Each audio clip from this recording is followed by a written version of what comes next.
Last week, we took a look at the origin of American Kenpo Karate. That included the summary of how Senior Grandmaster Ed Parker took Chinese and Japanese influences, modified them heavily, and developed his own system of self-defense. So let's take a tour of some of the larger variations of the art and examine the evolution of American Kenpo Karate.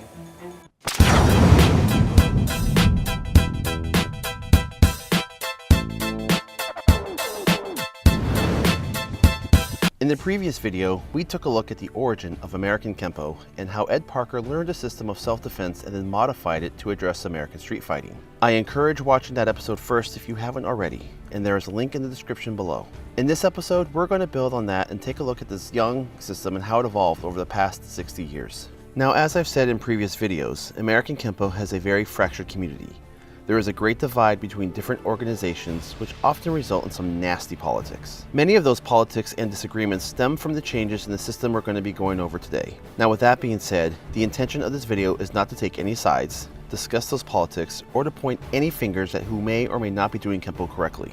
Our goal today is to explore the system of American Kenpo and the stages it developed over the life of Ed Parker and some of the directions it has branched off to today. To summarize, a man by the name of James Matosi brought his family's customized style of karate from Japan to Hawaii, where one of his top students, William K.S. Chow, took it, blended it with his family's Chinese art background, and created what he called Karaho Kenpo. Hawaiian-born Edmund K. Parker trained hard under Chow, and with his blessing, took this system and over his lifetime modified it into a systematic art, emphasizing a scientific mindset and teaching it as a study of body mechanics. Mr. Parker was like a bigger-than-life person. His energy, I don't know if you've ever been in the same room as him, but when he walked into the room, it was like just an energy that you can't describe. You knew that there was something special about him that you didn't want to, test or try.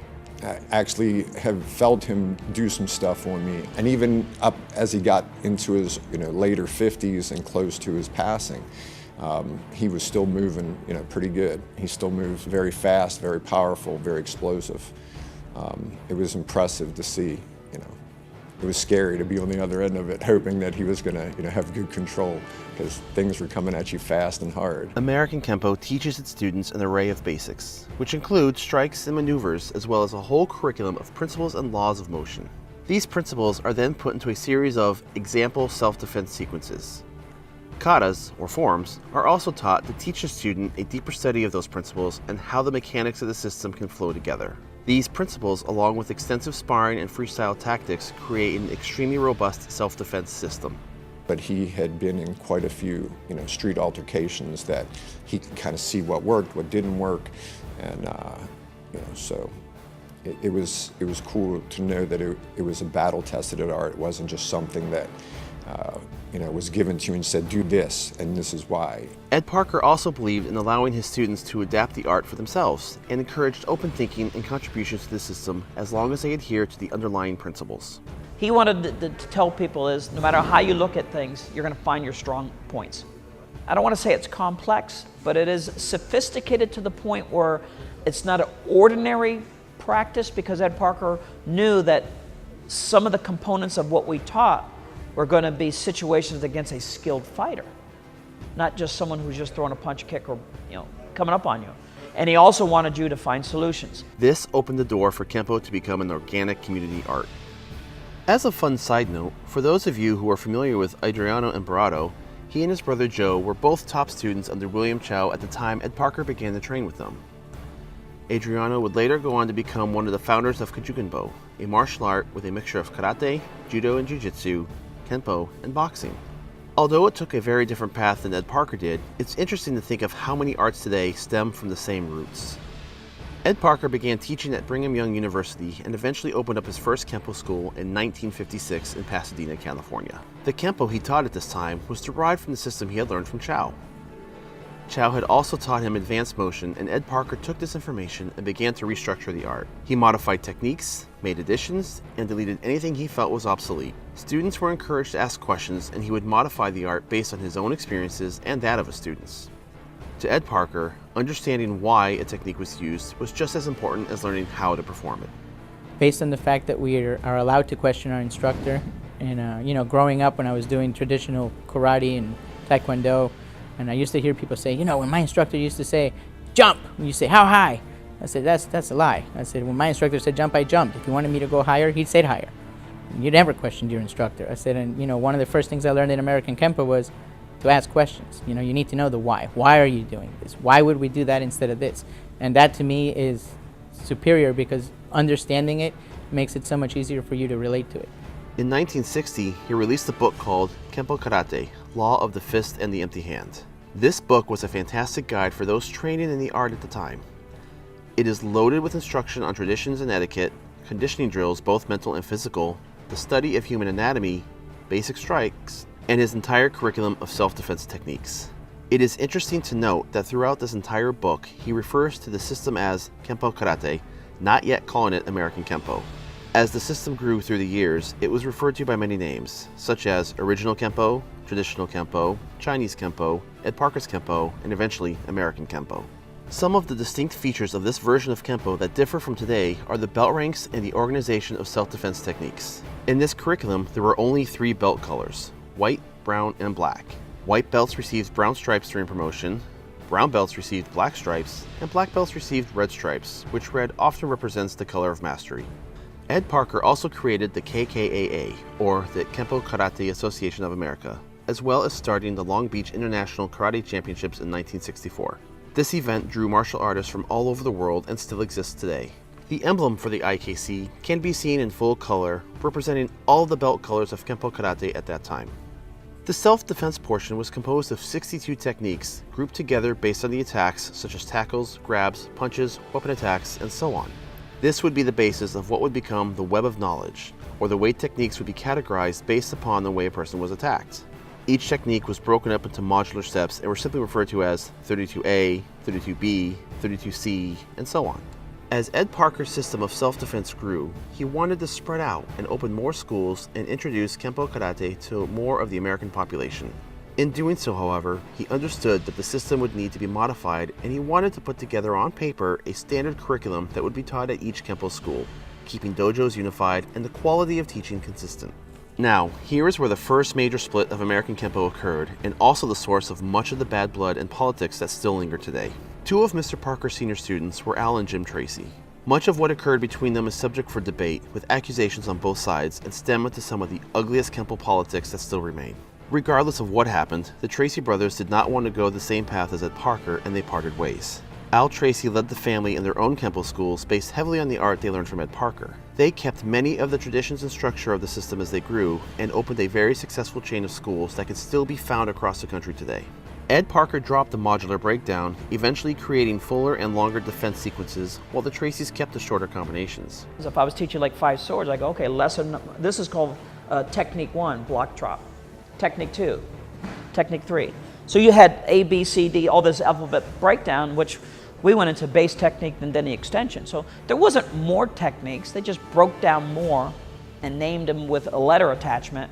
The Tracy system of Kenpo is one of the most widely known sister schools today, with a successful competitive history and widespread reach across America. It is also generally accepted that the Tracys took over the KKAA while Ed Parker created the International Kenpo Karate Association during his effort to spread his art overseas. The 2 styles continued to diverge as Ed Parker continued to modify and change his system while the Tracys embraced what they call Original Kenpo and claim a closer tradition to William Chow. In any case, despite any he said she said sentiments, it is unfortunate that the animosity remains today. On October 31st, 2017, great Grandmaster Al Tracy passed away. Both families have lost a father, and perhaps one day the anger can be put aside and new allegiances formed. I think we have to praise them for really getting it out there in the beginning with the franchises. Ed Parker defined his system differently when he was starting to blueprint the 50s, the 60s. And it was a fighting system too, so a lot of it was on fighting. Mr. Tracy passed away recently, so we would only hope that his legacy is passed on through his people, as we would with Mr. Parker and those people. As Ed Parker sought to spread his art across the country, he knew he needed a regimented, fully documented system that could be given to each school to use as their curriculum. With the help of his senior students and his son, Ed Parker put together a series of American Kenpo manuals that laid out all of the basics, katas, and techniques to be taught.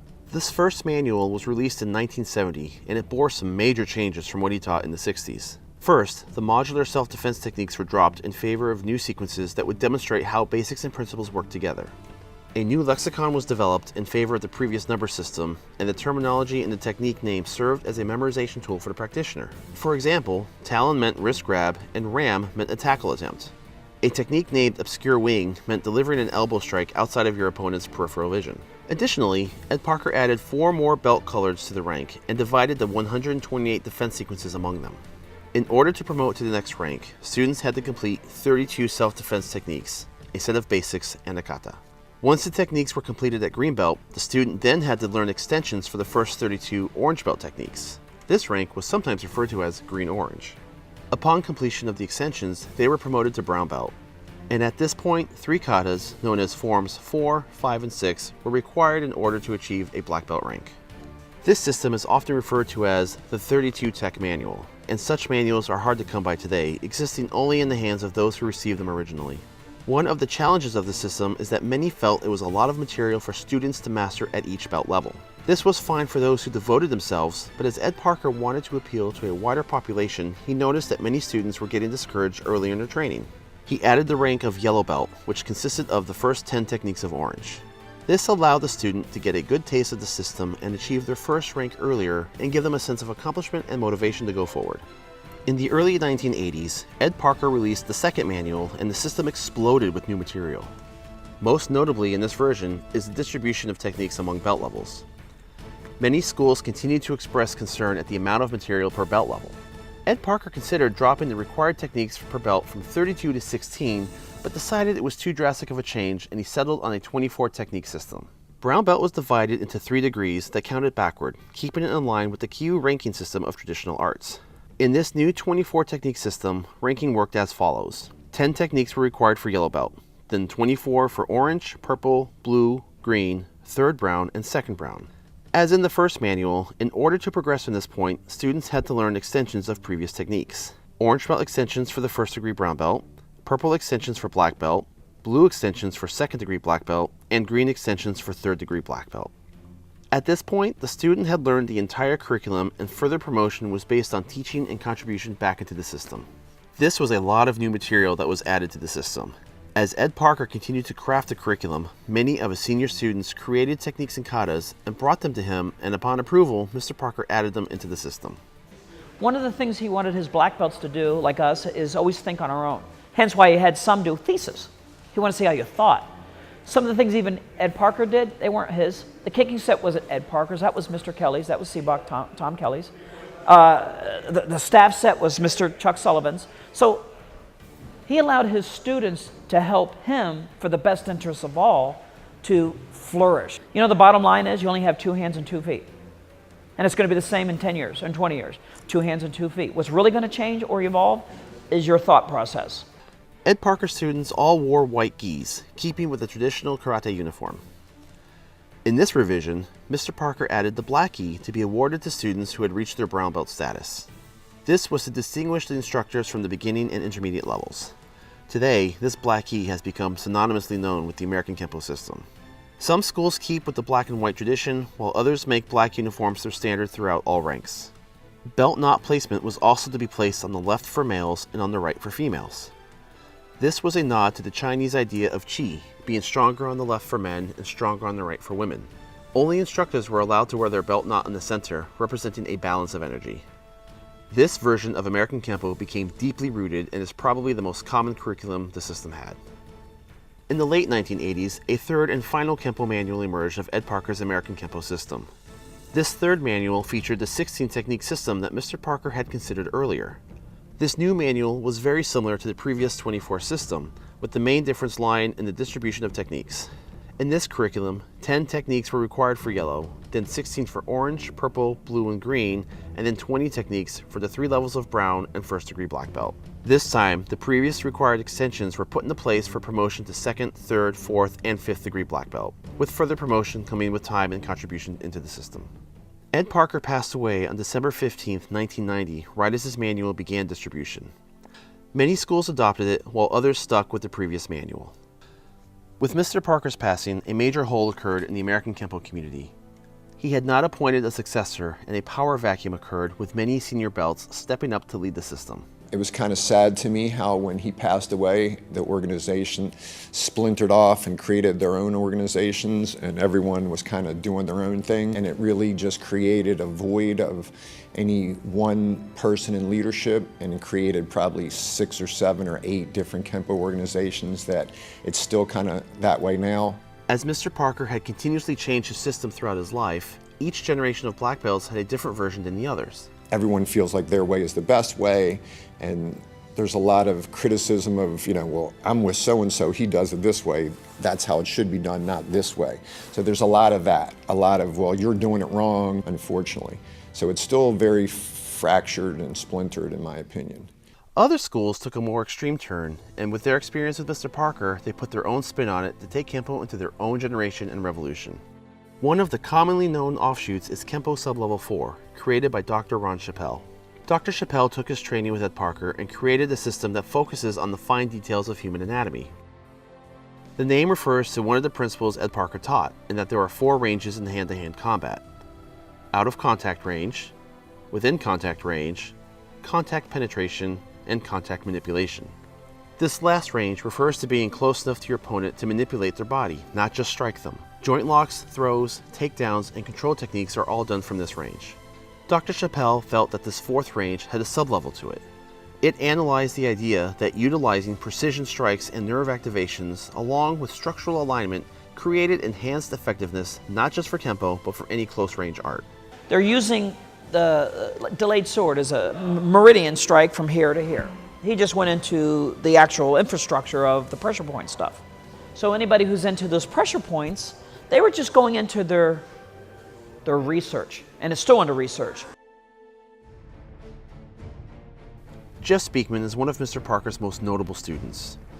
He was an ambassador for American Kenpo into the film media and starred in well over a dozen films. There isn't a Kenpo student alive who hasn't heard of Mr. Speakman or his 1991 film, The Perfect Weapon. Jess Speakman was a very close student of Mr. Parker, and they were working together while The Perfect Weapon was in production. Mr. Speakman has become a well-known figurehead in the American Kenpo community, and his organization is home to Jess Speakman schools all over the world. He has remained a respectable name in Kenpo and has continued to carry on the quality of Mr. Parker's teachings. What might be perhaps his most notable achievement, and definitely one that's become widely known in the martial arts world, is his Kenpo 5.0 system. Kenpo 5.0 is a radical modification to Ed Parker's Kenpo.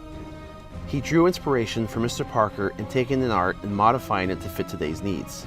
There is no secret that Brazilian Jiu-Jitsu has become widely popular in America and that MMA has taken a firm hold in the sporting world. Explosive techniques, expert takedowns, and a highly effective system of ground fighting has made Brazilian Jiu-Jitsu a formidable art. When Mr. Parker first began to craft American Kenpo, boxing and judo were popular arts, and stand-up fighting was the norm. Now, while ground fighting and wrestling has been around for centuries, it wasn't until recent years that the Gracies and other schools brought Jiu-Jitsu to the mainstream American masses. Realizing this new trend, Jess Speakman sought to create a new version of Kenpo that incorporated it. We came here to tell you about Kenpo 5.0, a new system of martial arts that incorporates the last generation of Ed Parker's Kenpo with mixed martial art fighting and theory. Now, many people often ask me, what does the name Kenpo 5.0 mean? Now, we took a look at the 3 Kenpo manuals that Mr. Parker put out. These manuals are referred to as American Kenpo 32, 24, and 16 Tech systems, or versions 1, 2, and 3. In the 24 Tech manual, or version 2, there was a massive curriculum expansion with many new techniques developed by him and his students. Some of these techniques originated from movements and principles outlined in the katas and were extracted and implemented as self-defense techniques.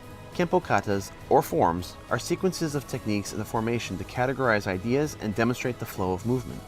The act of creating new techniques from the forms created one minor side effect. Students were learning forms that had techniques in them that weren't taught until later belt levels. I myself had questioned this in my early training. When learning a kata that had an unfamiliar technique, I was told I would learn that technique in the next belt level or 2. In his teachings and continuation of American Kenpo, Mr. Speakman created a new manual and restructured the organization of techniques so that they were learned at the same time as the forms. This new manual went out to all Speakman schools, bearing the words version 4.0 in reference to being a 4th manual.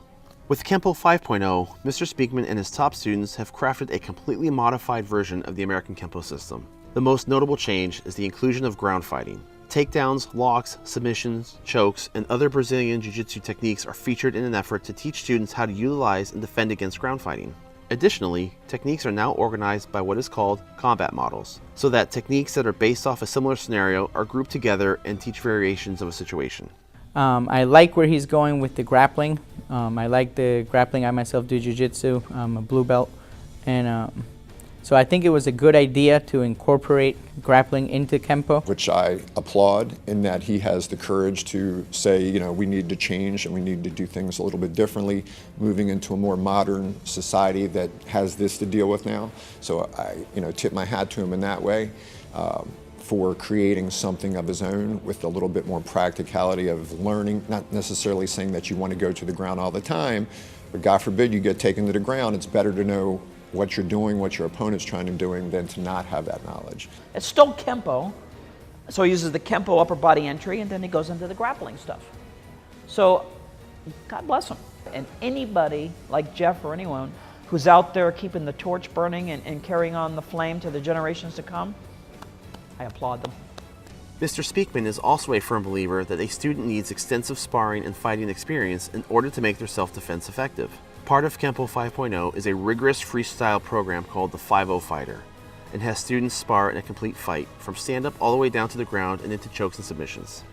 With the heavy blend of traditional Ed Parker Kenpo, ground fighting, and freestyle sparring, Jeff Speakman's Kenpo 5.0 is a very dynamic and unique system. And he's not the only one making the change, as many schools across America are now teaching their own blend of Kenpo and Brazilian Jiu-Jitsu. I have had the fortune of being able to train in a variety of Kenpo that includes Tracy Kenpo, traditional Ed Parker Kenpo, Jeff Speakman's Kenpo 4.0 and 5.0 system, as well as a customized Kenpo Brazilian Jiu-Jitsu hybrid curriculum. They all have something wonderful to offer and have a rich history that continues to grow today. Hopefully one day, the different Kenpo organizations can put politics aside and come together again to take Ed Parker's Science of Motion to new and exciting levels. Again, one of the things that I'd like to see in the future would be a unified Kenpo, you know, where we're all together working towards the same goals, regardless of, you know, how many people do things differently.